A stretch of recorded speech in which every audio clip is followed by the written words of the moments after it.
Behind closed doors sa magiging pagpupulong para matapos ang krisis sa Iran. Yan ang sinabi ni US President Donald Trump sa kanyang post sa Truth Social. Laurel Mantajes po para sa balitang yan.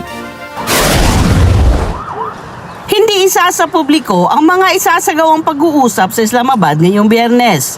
Sa isang social media post, sinabi ni Pangulong Donald Trump, closed door ang mangyayaring pag-uusap ukol sa ikapagtatapos ng giyera ng US at Israel kontra Iran.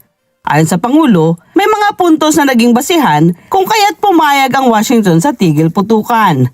Anya, makatwiran ang naturang mga puntos at maaaring alisin. Sa isang panayam, sinabi ni Trump na umaasa siyang mabilis na matatapos ang mga pag-uusap sa Biyernes. Kinumpirma ni Pakistani Prime Minister Shehbaz Sharif na darating sa Islamabad ang mga delegasyon ng Iran at US kasunod ng pag-ayon sa 2 linggong ceasefire.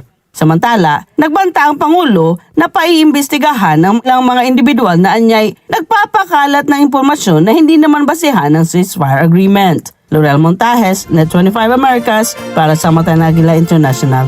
Trusted, connected, on point.